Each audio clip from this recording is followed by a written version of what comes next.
presentar rápidamente entonces al diputado nacional Pablo Tonelli, que está con nosotros, es diputado de Cambiemos. Buenas noches. ¿Qué tal? Buenas noches. Bueno, la situación de Bolivia está siendo centro en los últimos días, principalmente por la escalada de toda la cuestión.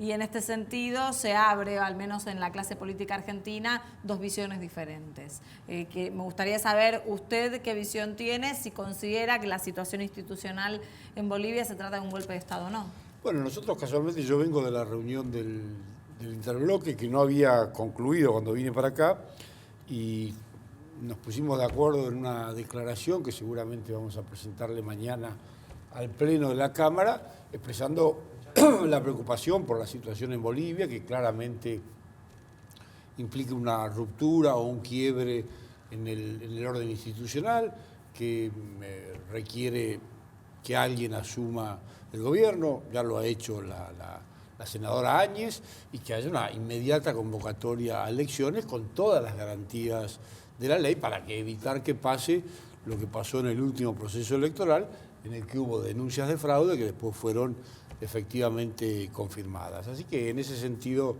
nos vamos a expresar mañana. Pero la palabra golpe de Estado, la definición como tal, ¿usted no la considera? No creo que esté, tampoco me parece que sea lo relevante. Lo importante es, en primer lugar, denunciar lo ocurrido, expresar la preocupación por la ruptura o el quiebre del orden institucional en un país tan cercano, en un momento en el que en nuestro subcontinente están pasando cosas preocupantes en materia de movimientos y de cuestionamientos a los gobiernos.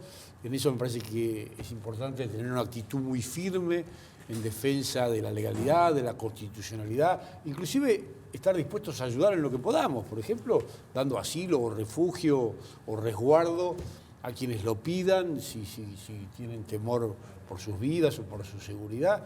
Esto es lo decisivo. Igual, justamente se conoció en las últimas horas que hay dos personas, ex ministros del gobierno de Evo Morales, que están en calidad de refugiados en la embajada argentina en Bolivia, pero que hay 4 más que lo pidieron que no se lo dieron. Por una cuestión, por lo que argumentan, edilicia y que consideran que no. Es decir, no coincido con la información que yo tengo. La información que yo tengo es que el canciller instruyó al embajador para que le diera refugio a cualquier funcionario del gobierno boliviano que lo solicitará con un mínimo de fundamento. De modo que me llama la atención esto, pero bueno. Sí. Ahora, entiendo que se hayan puesto de acuerdo, el radicalismo había hablado de golpe de Estado, Morales, Negri, y que han discutido sobre el tema, y entiendo que se hayan puesto de acuerdo para no desairar la política del gobierno y no votar divididos. Pero, ¿por qué esta negación de aceptar lo del golpe de Estado? Bueno, no me parece que sea lo relevante. Lo relevante es ponernos de acuerdo para pedir que se respete la institucionalidad. Pero no consideran que hubo un golpe, que hubo desde que se levantan organismos del Estado. Puede ser discutido si hay o no, pero no, insisto, no hay que perder el tiempo discutiendo si hubo o no hubo un golpe de Estado. Lo que hay que hacer es rápidamente condenar la ruptura del orden institucional, condenar una salida que pudo o no haber sido forzada del gobierno del presidente Morales, reclamar que se mantengan los procedimientos constitucionales y que rápidamente haya un proceso electoral limpio, transparente y que deje a todos satisfechos. Esto es lo importante. ¿Es necesario para la política argentina o para el funcionamiento de las instituciones argentinas manifestarse a favor o en contra de lo que haya sucedido en Bolivia?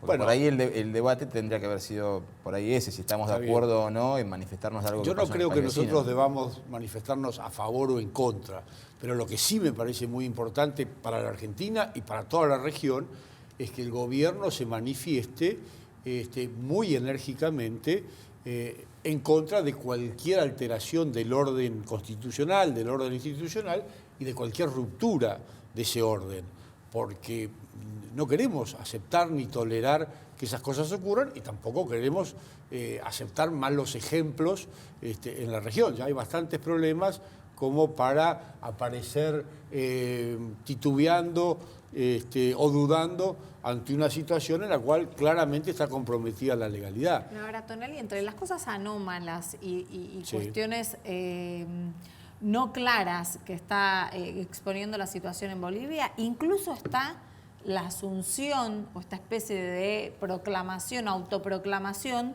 que realiza Áñez como presidente interino, frente a que no tiene quórum. Me imagino que usted, siendo diputado, sabe que es necesario el quórum para ciertas cuestiones. No es tan así. Ahora voy a decir algo de eso. Pero también convengamos en que las irregularidades en Bolivia comenzaron mucho antes. Comenzaron con un referéndum. Una cosa no quita la otra. Pero vamos, ahora llego, pero déjenme dar una opinión. No, por favor. Las irregularidades comenzaron con un referéndum al que convocó el presidente Morales para ver si podía o no aspirar a una nueva reelección, a pesar de que la Constitución se lo prohibía. El resultado fue que no podía aspirar a una reelección. Sin embargo, logró una sentencia del Tribunal Superior, un disparate fenomenal, que decía que tenía el derecho humano de ir a... Tiene su parte de responsabilidad. Claro, por supuesto. Ahí se presentó como candidato. Después, una vez que se hicieron las elecciones, como el resultado parecía que no era del todo satisfactorio para el gobierno, hubo un apagón, y cuando volvió la luz o volvieron resulta que los resultados eran distintos. Bueno, hubo en definitiva un fraude electoral, la OEA lo acaba de reconocer, etc. Ahora, lo de la asunción de la senadora es un poco relativo que ella necesite el quórum. Si hay un procedimiento previsto en la Constitución y un orden sucesorio, ella no necesita que la Asamblea tenga quórum y lo apruebe. Y les doy un ejemplo. Cuando en el año 62 en la Argentina el presidente Arturo Frondizi fue depuesto y fue llevado por la fuerza a la isla Martín García por las Fuerzas Armadas y el gobierno quedó acéfalo, en reemplazo de él asumió, el vicepresidente también había sido detenido o había renunciado, y entonces asumió el que era el presidente provisional del Senado, el senador José María Guido. No se reunió el Congreso, nada, simplemente la Corte Suprema verificó que había una situación de acefalía, que correspondía aplicar la ley de acefalía, y le tomó juramento a Guido, y asunto concluido, y no hubo ningún problema. No es necesario, si hay un orden... Pero en el caso de Bolivia no interviene la justicia en este sentido. Pero hay un orden sucesorio que está establecido en la Constitución. Pero en el orden también estaba previsto, o tendría que estar previsto aceptar la renuncia de Evo Morales en Asamblea Legislativa. Y no se dio. Desde el momento que Evo Morales abandonó el país, yo tampoco quiero decir que tampoco quiero decir que esta sea la verdad revelada, lo que yo digo. Entiendo, es muy difícil. Pero atendamos a la complejidad del problema. Desde el momento que Evo Morales se fue del país, se fue a México y México anunció públicamente que le concedía asilo a Evo Morales. Evo Morales reconoció públicamente en más de una manifestación que se iba, que abandonaba la presidencia. ¿Qué más hace falta? ¿Qué es preferible? ¿Que asuma la senadora Áñez aunque la Asamblea no se haya reunido o que el país quede sin gobierno? Alberto, vamos a seguir, que también Nicolás quería preguntar. Sí. No, porque puntualmente el artículo 169 de la Constitución boliviana dice que es presidente, vicepresidente, presidente del Senado, presidente de la Cámara de Diputados, y si falta el presidente del Senado, en este caso apuntaron al ordenamiento interno del Senado. Al haber renunciado el presidente del Senado, la vicepresidente segunda. Ahora, no forma parte ni del mismo partido, y en esta situación anómala, ¿qué requiere para poder ser, para que el único acto que se espera de ella, que es convocar elecciones, sea aceptado por las partes y se puede confiar nuevamente en las elecciones bolivianas, no teniendo un Tribunal Supremo Electoral en funciones tampoco? Bueno, esto es un problema, sin la menor duda. Aquí lo que haría falta es que todas las fuerzas políticas representadas en la Asamblea, y particularmente el partido del presidente Morales, el MAS, que es el que tiene la mayoría, concuerden, se pongan de acuerdo, respalden la designación de la senadora Áñez como presidenta de la Nación y, por supuesto... Es poco probable igual. Claro. ¿Y si no, a quién van a designar? No, me refiero a que es poco probable que el MAS vaya a apoyar eso. Bueno, entonces el MAS era cómplice y responsable de que en Bolivia la situación no encuentre un cauce institucional y se agrave. Tendrán una responsabilidad política de la cual van a tener que hacerse cargo. Si fueran responsables políticamente, tendrían que ponerse de acuerdo en apoyar la designación de la senadora y en ayudar a que el proceso electoral se desarrolle con toda transparencia y normalidad, reclamando la presencia de veedores internacionales, la ayuda de la OEA, lo que fuere. Ahora, si no hacen nada de eso, entonces el MAS incurrirá en una responsabilidad política muy grave. Sí, Facu. Iba a ir por otro lado, pero reforzando un poco esto que dice, el tema de los militares, o sobre todo la policía boliviana interviniendo en todo este conflicto, ¿no de alguna manera termina de demostrar que es un golpe de Estado y no es solamente un desorden es una de corte institucional? Yo acepto el punto. Ahora, también hay que aceptar que es una intervención bastante atípica la que tuvieron los militares. Se ha difundido estos días, y ha tenido amplia difusión, una norma de la ley que regula la actuación de las Fuerzas Armadas en Bolivia, que dice que las Fuerzas Armadas tienen que estar atentas a lo que sucede en el país y sugerirle al presidente determinadas decisiones en función de esa realidad. Bueno, dice el jefe del ejército que lo que hizo fue sugerirle al presidente Morales, en cumplimiento de ese deber que le impone la ley, que renunciara. Lo cierto es que no hubo un forzamiento a que el presidente renuncie, tampoco las Fuerzas Armadas tomaron el poder, que es lo típico de un golpe de Estado tradicional, digamos. No solo que se fuerce al presidente a renunciar, o se lo detenga, o se lo destituya por la fuerza, sino que además quienes lo destituyen tomen el poder. Es decir, es una situación difícil y atípica, y por eso es que yo insisto en que no vale la pena detenerse en las calificaciones. Me parece que vale la pena detenerse en la búsqueda de soluciones y de una rápida salida institucional para que Bolivia lo antes posible normalice su situación y los bolivianos vivan en paz. Diputado, a ver, un minuto, para salir un poco ya del tema boliviano. Recién Gise mencionaba algo muy interesante, que es lo que puede suceder mañana en el Congreso de la Nación, y es esta situación de cómo se empieza a configurar Cambiemos como oposición después del 10 de diciembre. ¿Qué es lo que sucede de puertas para adentro cuando no coinciden entonces en estas denominaciones que usted está hablando? Hoy en la reunión de Interbloque les puedo asegurar que las coincidencias fueron... Bueno, sin embargo, Lipovetsky habló públicamente y incluso en Twitter... Un diputado que se expresó antes de la reunión del Interbloque y que... y la UCR también. Está bien, pero ahora en la reunión del Interbloque no hubo ninguna disidencia entre lo que somos pro, lo que es la coalición cívica y lo que es el radicalismo. Estuvimos todos de acuerdo en ese comunicado redactado por varios de los integrantes del Interbloque. Que no hay internas entonces al respecto. Pero muchas veces tenemos internas, pero eso no nos impide ponernos de acuerdo. Posiblemente había entre nosotros quienes querían poner en el comunicado determinadas cosas y había quienes querían poner en el comunicado otras determinadas cosas.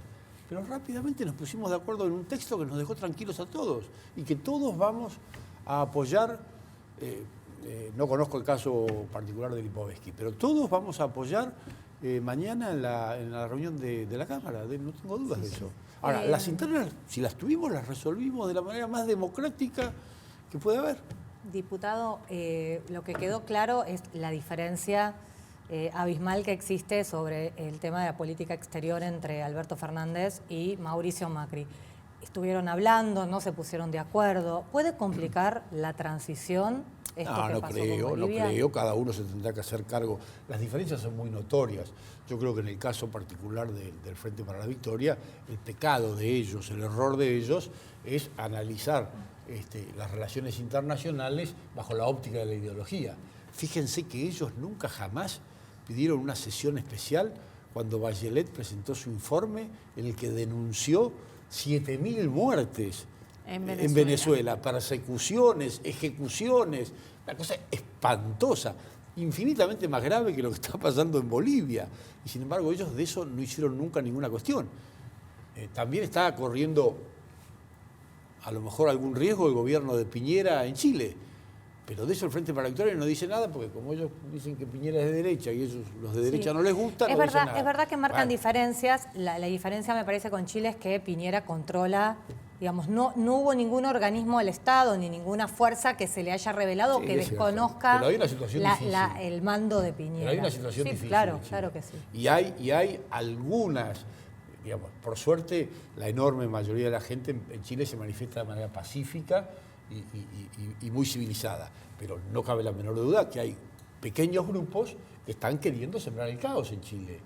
Y eso pareciera que al Frente para la Victoria no le preocupa, porque total, si cayera el gobierno, hablando de una hipótesis muy lejana, como es un gobierno de derecha, a ellos no les preocupa.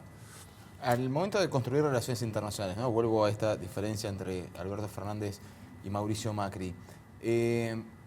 Si no importan las ideologías, ¿es necesario permitir cualquier cosa con tal de preservar las relaciones comerciales? Importa el respeto a la ley, no solo a la ley interna, sino básicamente a la ley internacional.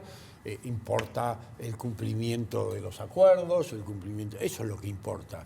Y eso es en lo que siempre se ha fijado nuestro gobierno. Fíjense que uno de los méritos que tiene este gobierno que ya termina es el de la apertura no solo diplomática, sino por sobre todas las cosas comercial al mundo. Hemos abierto muchísimos mercados y lo hemos abierto en naciones respecto a las cuales con algunas tenemos coincidencias ideológicas y con otras no.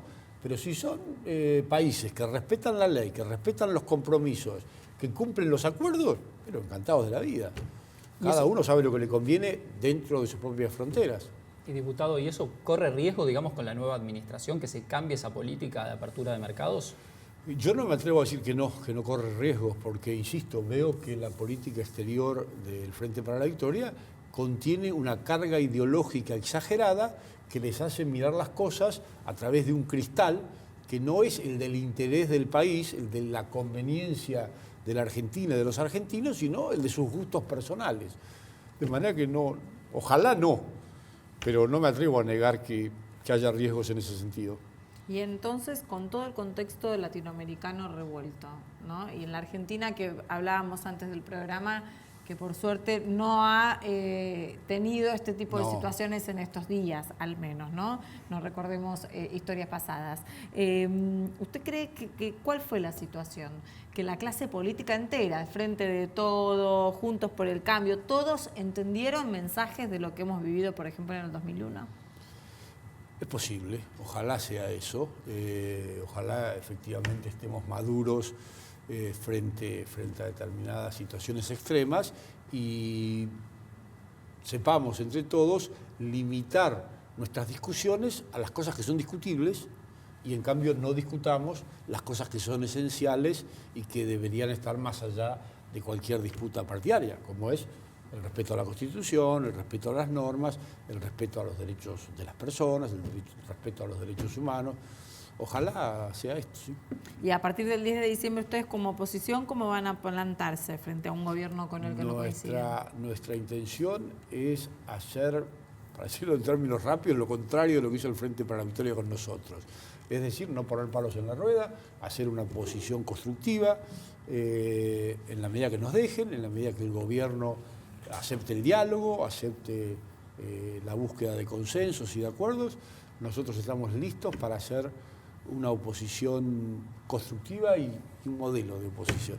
Bueno, muchas gracias por estar aquí con nosotros esta noche. Esperemos que todo siga, por lo menos en la Argentina, tranquilo y que se solucione la situación en los países vecinos. Vamos a un corte, enseguida regresamos.